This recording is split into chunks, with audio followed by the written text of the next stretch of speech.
what about this one? Can you stand like that?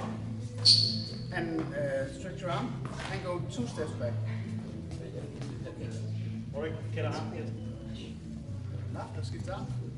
Okay, du må selv bestemme, hvornår du kommer. Du skal bare tage handsken frem.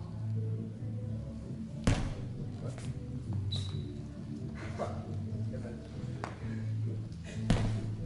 Du må godt tage.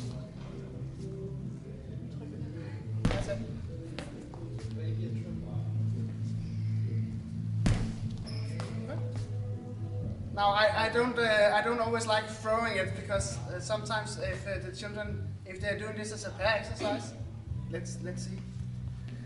I will not do like this because this is very difficult. Of course, if you're very fast, you will succeed with this, but it's a lot easier if you throw it up in the air. But then what happens? I throw it this way, and then it's a very unnatural lunge move to make. Okay, so that's nice. But for beginners, I like this more. Just reach out and take the glove with you, and I'll get it back again. Okay, and also make it without a glove. Now you're not allowed to do anything. Now on my signal. Now touch. Good.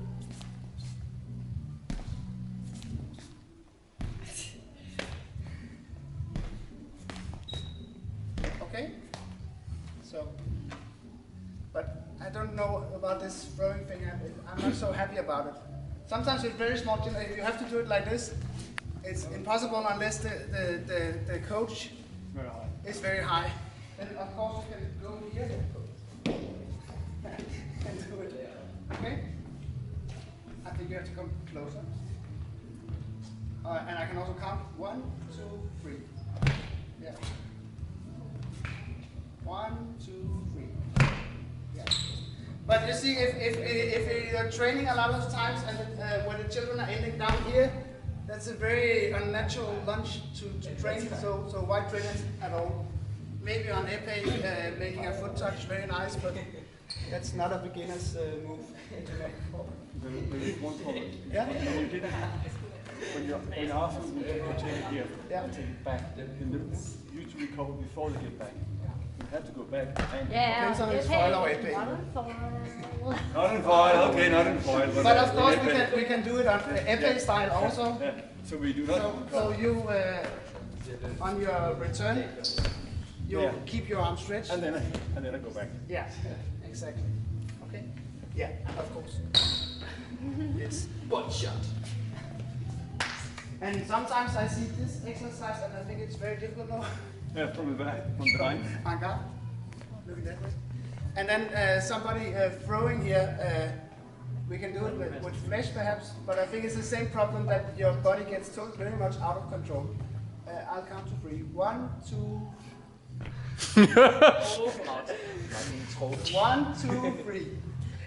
Okay, but a lot of the time this will just end up somebody having their hand there or having their hand out here because of course you're very eager to catch this glove. So I think it's, unless there's very experienced person with a lot of fleshes behind him or her, then maybe it's not a big problem, but for children it's a very big problem to control all this at one time.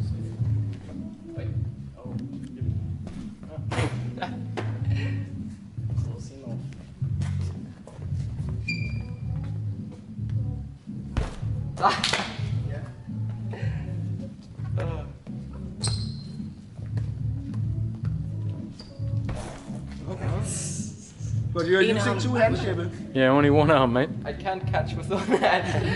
Idiot. Okay, we do the opposite where I touch it and he needs to go this way. Oh. See hard.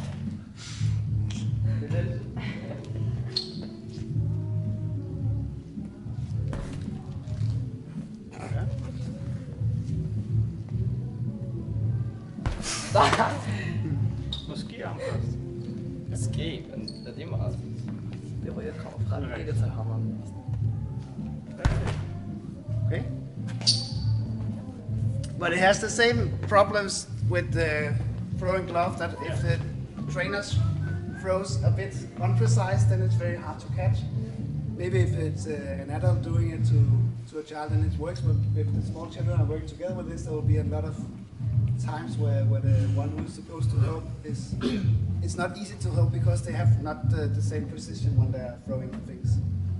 So I think that could be a challenge, and maybe just have a more stationary, steady signal. It's more easy for the children to do it correctly. So maybe it gets a bit more boring, but maybe it also depends on what do you want to do with your game. Should it just be fun, or should it also be learningful from a footwork perspective? Okay. Now let's see what's the next step.